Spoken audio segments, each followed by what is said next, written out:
Letter 90. Philosophy in the Progress of Man.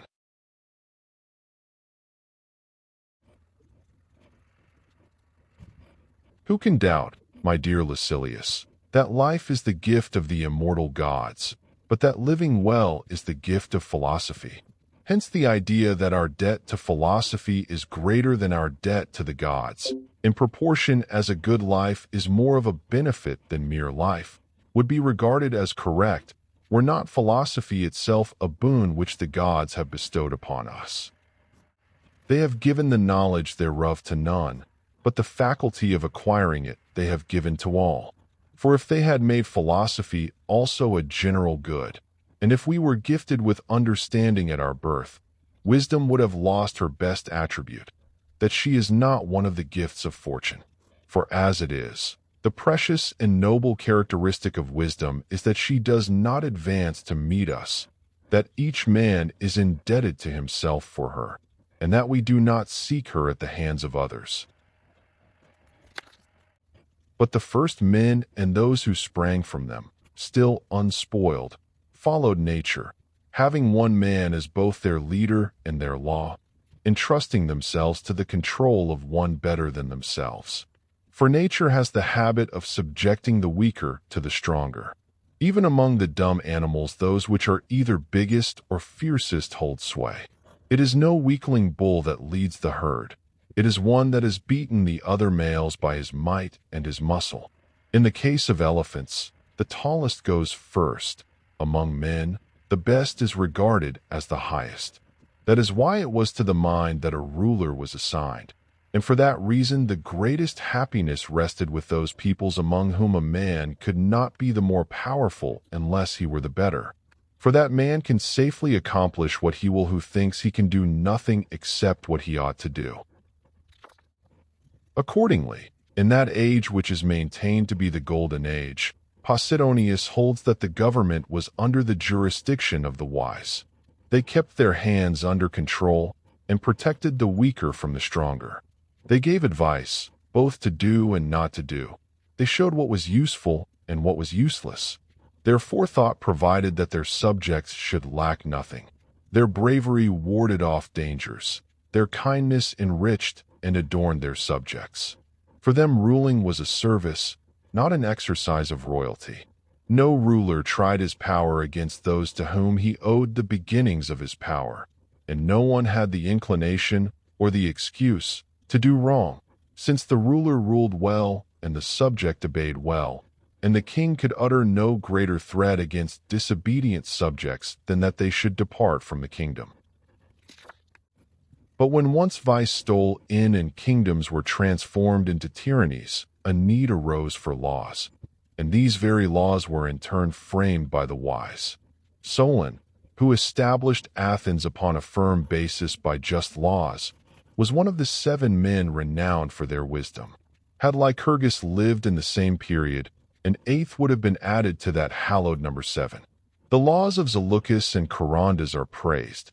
It was not in the forum or in the offices of skilled counselors, but in the silent and holy retreat of Pythagoras, that these 2 men learned the principles of justice which they were to establish in Sicily, which at that time was prosperous, and throughout Grecian Italy.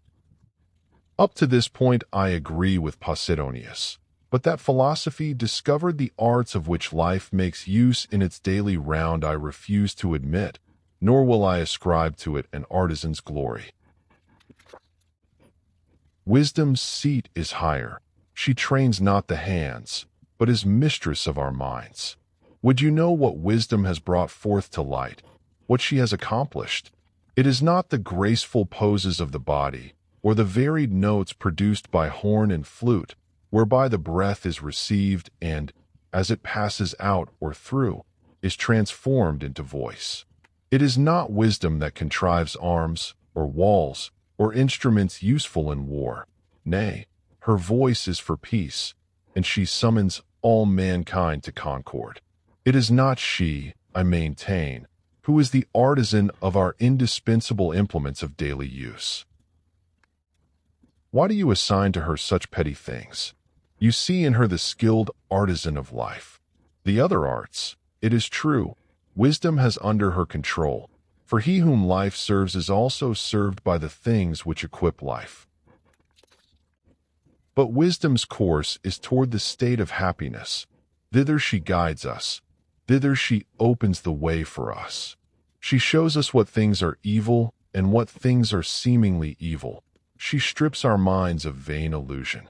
She bestows upon us a greatness which is substantial, but she represses the greatness which is inflated and showy but filled with emptiness. And she does not permit us to be ignorant of the difference between what is great and what is but swollen. Nay, she delivers to us the knowledge of the whole of nature and of her own nature. Do you ask what, then, the wise man has found out and what he has brought to light? First of all, there is truth and nature he has not followed as the other animals do, with eyes too dull to perceive the divine in it. In the second place, there is the law of life, and life he has made to conform to universal principles, and he has taught us, not merely to know the gods, but to follow them, and to welcome the gifts of chance precisely as if they were divine commands. He has forbidden us to give heed to false opinions, and has weighed the value of each thing by a true standard of appraisement. He has condemned those pleasures with which remorse is intermingled, and has praised those goods which will always satisfy. And he has published the truth abroad that he is most happy who has no need of happiness, and that he is most powerful who has power over himself. I am not speaking of that philosophy which has placed the citizen outside his country and the gods outside the universe, and which has bestowed virtue upon pleasure, but rather of that philosophy which counts nothing good except what is honorable, one which cannot be cajoled by the gifts either of man or of fortune, one whose value is that it cannot be bought for any value. That this philosophy existed in such a rude age, when the arts and crafts were still unknown and when useful things could only be learned by use, this I refuse to believe. Next there came the fortune-favored period when the bounties of nature lay open to all, for men's indiscriminate use, before avarice and luxury had broken the bonds which held mortals together, and they, abandoning their communal existence, had separated and turned to plunder. The men of the second age were not wise men, even though they did what wise men should do. Indeed, there is no other condition of the human race that anyone would regard more highly. And if God should commission a man to fashion earthly creatures and to bestow institutions upon peoples, this man would approve of no other system than that which obtained among the men of that age, when no plowman tilled the soil, nor was it right to portion off or bound one's property. Men shared their gains, and earth more freely gave her riches to her sons who sought them not. What race of men was ever more blessed than that race? They enjoyed all nature in partnership. Nature sufficed for them, now the guardian, as before she was the parent, of all, and this her gift consisted of the assured possession by each man of the common resources. Why should I not even call that race the richest among mortals, since you could not find a poor person among them? But avarice broke in upon a condition so happily ordained, and, by its eagerness to lay something away and to turn it to its own private use, made all things the property of others, and reduced itself from boundless wealth to straitened need. It was avarice that introduced poverty, and, by craving much, lost all. And so, although she now tries to make good her loss, although she adds one estate to another, evicting a neighbor either by buying him out or by wronging him, although she extends her country seats to the size of provinces and defines ownership as meaning extensive travel through one's own property, in spite of all these efforts of hers, no enlargement of our boundaries will bring us back to the condition from which we have departed. When there is no more that we can do, we shall possess much, but we once possessed the whole world. The very soil was more productive when untilled, and yielded more than enough for peoples who refrained from despoiling one another. Whatever gift nature had produced, Men found as much pleasure in revealing it to another as in having discovered it. It was possible for no man either to surpass another or to fall short of him. What there was divided among unquarreling friends.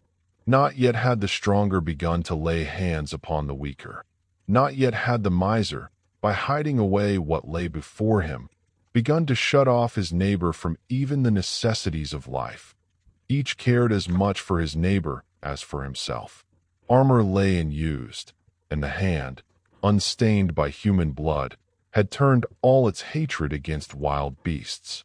The men of that day, who had found in some dense grove protection against the sun, and security against the severity of winter or of rain in their mean hiding places, spent their lives under the branches of the trees and passed tranquil nights without a sigh. Care vexes us in our purple and routs us from our beds with the sharpest of goads. But how soft was the sleep the hard earth bestowed upon the men of that day! No fretted and paneled ceilings hung over them, but as they lay beneath the open sky, the stars glided quietly above them, and the firmament, night's noble pageant, marched swiftly by, conducting its mighty task in silence. For them by day, as well as by night, the visions of this most glorious abode were free and open. It was their joy to watch the constellations as they sank from mid-heaven, and others, again, as they rose from their hidden abodes. What else but joy could it be to wander among the marvels which dotted the heavens far and wide? But you of the present day shudder at every sound your houses make, and as you sit among your frescoes the slightest creak makes you shrink in terror. They had no houses as big as cities. The air, the breezes blowing free through the open spaces, the flitting shade of crag or tree, springs crystal clear, and streams not spoiled by man's work, whether by water pipe or by any confinement of the channel, but running at will, and meadows beautiful without the use of art. Amid such scenes were their rude homes, adorned with rustic hand. Such a dwelling was in accordance with nature. Therein it was a joy to live, fearing neither the dwelling itself nor for its safety. In these days, however, our houses constitute a large portion of our dread. But no matter how excellent and guileless was the life of the men of that age, they were not wise men, for that title is reserved for the highest achievement. Still, I would not deny that they were men of lofty spirit and, I may use the phrase, fresh from the gods. For there is no doubt that the world produced a better progeny before it was yet worn out.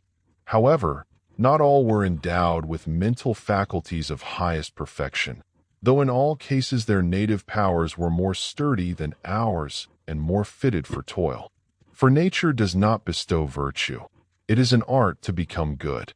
They, at least, searched not in the lowest dregs of the earth for gold, nor yet for silver or transparent stones, and they still were merciful even to the dumb animals. So far removed was that epoch from the custom of slaying man by man, not in anger or through fear, but just to make a show. They had as yet no embroidered garments, nor did they weave cloth of gold. Gold was not yet even mined. What, then, is the conclusion of the matter? It was by reason of their ignorance of things that the men of those days were innocent, and it makes a great deal of difference whether one wills not to sin or has not the knowledge to sin. Justice was unknown to them, unknown prudence, unknown also self-control and bravery, but their rude life possessed certain qualities akin to all these virtues. Virtue is not vouchsafed to a soul unless that soul has been trained and taught, and by unremitting practice brought to perfection. For the attainment of this boon, but not in the possession of it, were we born, and even in the best of men, before you refine them by instruction, there is but the stuff of virtue, not virtue itself.